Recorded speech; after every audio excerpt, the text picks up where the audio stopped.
Your ideas are mediocre at best. Brandon Whitmore laughed, his voice echoing through the empty dining room I had spent 8 months designing. We're going in a different direction. Clean out your office by tonight. I stood there, stunned, watching him dismiss everything I had poured my heart into with a casual wave of his hand. The restaurant was 2 weeks away from its grand opening, and he was firing me. The person who had created every single detail from the concept to the menu to the marketing strategy. My name is Jasmine O'Connell, and I'm 39 years old. For the past 15 years, I've been working in the hospitality industry, climbing my way from server to restaurant consultant to executive chef. 6 months ago, I thought I had finally landed my dream job when Brandon hired me to create the signature restaurant for his new boutique hotel, the Sterling Rose, in downtown Portland, Oregon. He had promised me creative freedom, a partnership opportunity, and my name on the door. Instead, I was staring at the ruins of my professional reputation. But Brandon, the opening is in 2 weeks, I managed to say, my voice barely steady. The staff is trained on my systems, the suppliers are lined up, the marketing campaigns are already running with my concept. He shrugged, not even bothering to look at me as he scrolled through his phone. My new head chef will figure it out. Someone with real credentials this time, not just small-town experience. The condescension in his voice made my stomach turn. I had spent months developing the farm-to-table concept that would showcase local Oregon ingredients, designed the entire interior to complement the seasonal menu, and trained a staff of 20 people on my vision for elevated comfort food. The irony wasn't lost on me that everything he was keeping, my recipes, my design, my staff training, he was calling mediocre, while simultaneously planning to use it all. What about my contract? I asked, knowing the answer would devastate me. Check section 12. We can terminate for creative differences with 30 days' notice. You'll get your final paycheck, but that's it. His smirk told me he had planned this all along, probably waiting until I had done all the hard work before bringing in someone he deemed more prestigious. As I looked around the dining room one last time, taking in the warm wood accents I had chosen, the custom light fixtures that had taken weeks to source, and the open kitchen design that would showcase the culinary theater I had envisioned, I felt something shift inside me. This wasn't just about losing a job. It was about having my creative soul stolen and repackaged under someone else's name. But as I walked toward my office to pack my things, I noticed something that made me pause. The vacant storefront directly across the street had a for lease sign in the window, and suddenly, an idea began to form. The next morning, I sat in my small apartment kitchen, surrounded by notebooks filled with recipe tests, design sketches, and business plans that now felt like artifacts from a lost civilization. Everything I had created for the Sterling Rose was legally Brandon's property, but the passion and knowledge behind those creations were still mine. I had grown up in a family of restaurateurs. My grandmother ran a small Irish pub in Boston, and my mother had owned a catering company that she built from nothing into a thriving business before selling it to retire. They had taught me that success in this industry wasn't just about food. It was about creating an experience that made people feel like they belonged somewhere special. My phone buzzed with a text from my best friend Kelly, who worked as a food critic for Portland Monthly. Heard about Sterling Rose? That's brutal. Want to grab coffee and plot revenge? Her offer made me smile for the first time in 24 hours. Kelly had been covering the Portland food scene for 8 years, and she understood the politics and personalities that could make or break a restaurant. More importantly, she knew my work and had been excited about the Sterling Rose project since I first told her about it. Over coffee at our usual spot, I found myself confessing something I hadn't even admitted to myself yet. I keep thinking about that empty space across the street from the hotel, I said, stirring my latte absently. It's the perfect size, and the rent would be a fraction of what Brandon's paying for his space. Kelly raised an eyebrow. Are you thinking what I think you're thinking? Maybe, I said, feeling a familiar excitement building in my chest. I have enough savings to cover startup costs for a small operation. Nothing fancy. Just good food and the kind of atmosphere that actually makes people want to stay longer than their Instagram photo session. You'd be going head-to-head with your former employer, Kelly pointed out, though her tone suggested she thought this was more of an opportunity than a problem. He stole my concept and fired me 2 weeks before opening. I think I can handle a little competition. As I said the words, I realized I meant them. Brandon had underestimated me, assuming that without his hotel's marketing budget and prestige location, I couldn't possibly succeed. But he had forgotten one crucial thing. He might own my designs and recipes now, but he had never understood what made them special in the first place. He saw trendy ingredients and Instagram-worthy plating, but he missed the heart of what I had been trying to create. A place where food brought people together, where every dish told a story about the community and the land that produced it. By the time I left that coffee shop, I wasn't just planning revenge. I was planning a revolution. 3 days later, I was standing in the empty storefront across from the Sterling Rose, calculating square footage and envisioning possibilities. The space had been a vintage clothing store, and the exposed brick walls and original hardwood floors gave it the kind of authentic character that Brandon's polished hotel restaurant could never replicate. The previous tenant had left behind some fixtures that could be repurposed, and the kitchen space, while smaller than what I was used to, was perfectly adequate for the intimate dining experience I was beginning to envision. The landlord, an older woman named Patricia Chen, seemed skeptical when I explained my concept for a pop-up restaurant. "You want to compete with the fancy hotel across the street?" she asked, glancing through the window at the Sterling Rose's imposing facade. "I want to offer something they can't," I replied. And then I told her about my vision for what I was already calling Bloom. A neighborhood restaurant that would change its menu completely every 6 weeks, showcasing different aspects of Oregon's agricultural seasons. Unlike the static luxury concept Brandon was implementing with my stolen designs, Bloom would be dynamic, personal, and genuinely connected to the community. Patricia's expression changed as I talked about partnering with local farms, featuring guest chefs from food trucks and home kitchens, and creating an atmosphere where families could afford to celebrate special occasions without feeling intimidated by pretentious service. "How long would you need the space?" she asked. "Initially, just 3 months," I said. "If it works, we can discuss a longer lease." The truth was, I was betting everything on those 3 months. My savings would cover rent, basic equipment, and ingredients for a soft opening, but there would be no safety net. If Bloom failed, my career in Portland would essentially be over. But as I looked across the street at workers hanging the Sterling Rose's signs, I felt a determination I hadn't experienced since my grandmother first taught me to make her famous shepherd's pie when I was 12 years old. That afternoon, I called 3 people. My former sous chef Carlos, who had quit Sterling Rose in solidarity when he learned about my firing. My friend Margaret, who ran a small marketing agency focused on local businesses. And surprisingly, the food blogger who had been documenting Portland's restaurant scene and had already reached out to ask about my sudden departure from the hotel project. Each conversation went better than I had hoped. Carlos was eager to join me and had already been fielding offers from other restaurants who wanted to poach Sterling Rose's trained staff.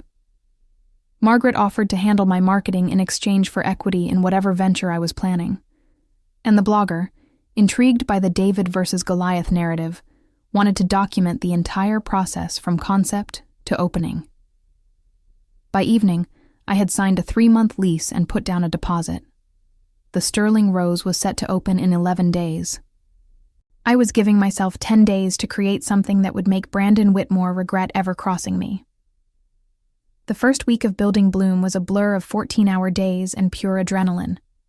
While Brandon across the street dealt with the chaos of final preparations for his grand opening, I was transforming my empty space into something that felt like a cross between a farmhouse kitchen and an art gallery. Carlos and I had recruited 4 other Sterling Rose employees who were frustrated with Brandon's management style, and together we created an efficient operation that could serve 40 covers with the kind of attention to detail that most Portland restaurants struggled to achieve even with twice the staff. Margaret worked her magic on social media, building anticipation without revealing too much about our concept.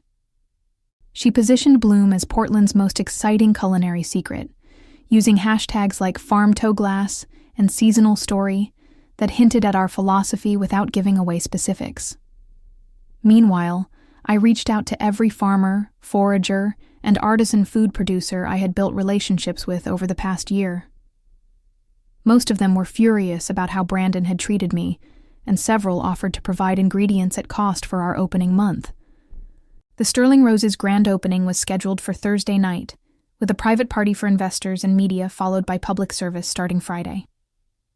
I had originally planned to open Bloom the following week, but as I watched the frantic activity across the street through our front windows, I realized I had been thinking too small. If I really wanted to make a statement, I needed to open the same night as Brandon's grand opening. "Are you insane?" Kelly asked when I called her Tuesday evening with my revised timeline. "You're talking about going from empty space to full service in 48 hours. Technically 60 hours, I corrected, checking my watch. And we're not doing full service. We're doing something better." I had been refining the concept all week, and what had started as a simple pop-up restaurant had evolved into something more ambitious. Instead of trying to compete with Sterling Rose's polished luxury, Bloom would offer the one thing Brandon's operation couldn't: authenticity and innovation happening in real time. The next morning, I called every food critic, blogger, and influencer in Portland with a simple invitation. Come watch us cook.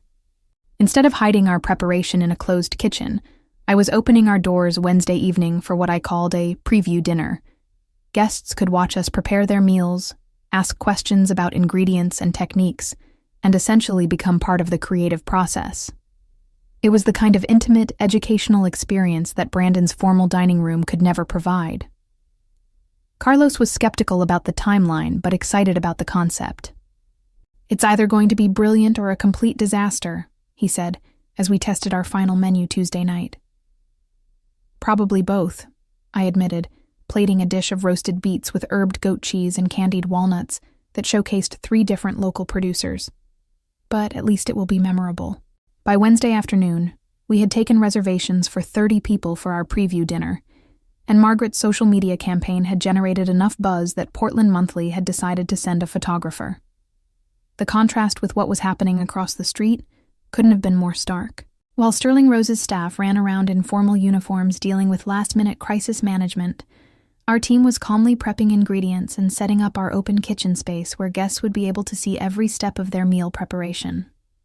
The real test came when I spotted Brandon through our window, standing on the sidewalk with his phone pressed to his ear, clearly agitated about something. He looked over at our space, noticed the activity, and I saw his expression change from confusion to recognition to something that looked like panic. 20 minutes later, his assistant walked into Bloom with a takeout coffee and pretended to browse while obviously scoping out our setup. I smiled and offered her a sample of our signature appetizer. "Please tell Mr. Whitmore we wish him luck with his opening," I said sweetly. The message was clear. I wasn't hiding, and I wasn't intimidated. Thursday evening arrived with the kind of crisp October weather that made Portland feel magical. Through our windows, I could see guests arriving at the Sterling Rose for Brandon's private opening party, and I had to admit the scene looked impressive. Valets were parking luxury cars, photographers were capturing arrivals, and the soft lighting from inside the hotel made everything look like a movie set. For a moment, I felt a pang of loss for what I had helped create, and would never be credited for. Then our first preview guests arrived, and everything changed. "This is incredible," said Janet Morrison, a food writer for The Oregonian, as she watched Carlos expertly break down a whole duck while explaining the sourcing story behind each component of the dish. "I've never seen anything quite like this in Portland." Our open kitchen concept was working exactly as I had hoped. Instead of the traditional restaurant experience where diners ordered from a menu and waited to be served, Bloom felt more like attending a very sophisticated dinner party where the host happened to be a professional chef. Margaret live-streamed portions of the evening on our social media accounts, and the response was immediate and overwhelming. People were commenting in real time, asking questions about techniques and ingredients, and requesting reservations for our official opening the following week. By 8 p.m., we had already booked solid for our first month of operation. But the real vindication came when I noticed familiar faces starting to appear among the crowd gathering outside our windows. 3 of Brandon's investors, people I had met during my time developing the Sterling Rose concept, were clearly more interested in what was happening at Bloom than in attending his private party across the street. One of them, a prominent local businesswoman named Victoria Brennan, actually left Brandon's event and came into our space. "Jasmine, I had no idea you were doing this," she said, sampling our butternut squash soup with sage oil and pumpkin seed brittle. "This is extraordinary. It's everything I thought Sterling Rose was going to be, but with actual soul." Her comment was overheard by several other guests, including the photographer from Portland Monthly, and I realized that the story was writing itself. Social media posts from our preview dinner were already getting more engagement than Sterling Rose's official opening coverage, and food bloggers were calling Bloom the most exciting thing to happen to Portland dining in years. The evening's climax came when Brandon himself appeared at our front door. I watched through the kitchen as he stood on the sidewalk, clearly debating whether to come inside. His formal opening party was still in progress across the street, but the energy and excitement at Bloom was undeniable. After what felt like an eternity, he pushed open our door and walked straight to where I was plating desserts. "Jasmine," he said, his voice tight with something between anger and desperation. "We need to talk." The entire restaurant went quiet. Carlos paused in his preparation, our guests stopped their conversations, and I could feel everyone watching to see how this confrontation would unfold. I looked up from the vanilla bean panna cotta I was garnishing with fresh berries and honey tuile, meeting Brandon's eyes for the first time since he had fired me. "I'm a little busy right now," I said calmly, returning my attention to the dessert. "But if you'd like to make a reservation, we might have something available in about 6 weeks." The silence stretched for another moment before Brandon turned and walked out without another word. Through the windows, I watched him cross the street and disappear back into his own opening party. But the damage was already done. Everyone in Bloom had witnessed the exchange, and the story would be all over Portland's food scene by morning. The next morning brought a flood of media attention that exceeded even Margaret's most optimistic projections. The Portland Tribune ran a front-page story about the culinary David and Goliath, playing out on opposite sides of the same street, complete with photos from both opening events. But it was the social media response that truly shocked me. Videos from our preview dinner had been shared thousands of times, and food lovers from Seattle to San Francisco were asking when they could visit Portland to experience Bloom.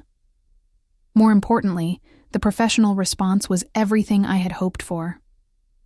Carlos fielded calls from 3 different restaurants trying to poach him, which he politely declined. 2 investors reached out to Margaret about expansion opportunities.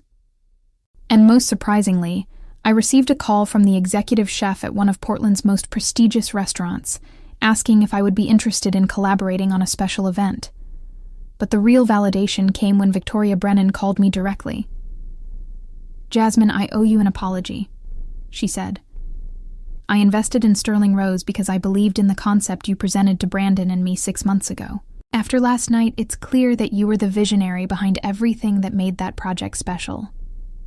"Thank you," I said, genuinely touched by her honesty. "But I'm focused on Bloom now." "That's actually why I'm calling. I'd like to discuss investing in your concept. What you've created has the potential to change how people think about dining in Portland." As I hung up the phone, I realized that my 3-month pop-up was rapidly evolving into something much bigger. We had bookings extending into January, media coverage that money couldn't buy, and most importantly, a team of people who shared my vision for what a restaurant could be when it prioritized community and authenticity over prestige and profit margins. The afternoon brought an unexpected visitor, Brandon's head chef, the prestigious hire who had replaced me. Thomas Hartwell was a James Beard Award winner with an impressive resume from New York and Los Angeles restaurants, and he looked uncomfortable as he stood in our doorway. "I wanted to see what all the fuss was about," he said, his tone carefully neutral. As I showed him around Bloom, explaining our concept and introducing him to our team. I watched his expression change from skepticism to genuine interest to something that looked like regret. "This is what I thought I was signing up for," he admitted as we finished the tour. "Brandon showed me your original concept and said it was his vision. But when I arrived, all the creativity and community connection had been stripped away. It's just another expensive restaurant now." His confession confirmed what I had suspected. Brandon had used my work to attract both investors and staff, then removed everything that made the concept special once he had what he needed. But Thomas's visit also gave me an idea that would become the final element of my revenge strategy. "Would you be interested in doing a guest chef collaboration?" I asked. "You could cook your food the way you actually want to, and we could show Portland what Sterling Rose could have been." The collaboration dinner, scheduled for the following month, sold out within hours of being announced. But more importantly, it sent a clear message to Brandon and everyone else in Portland's food scene. The best people wanted to work with Bloom, not against it.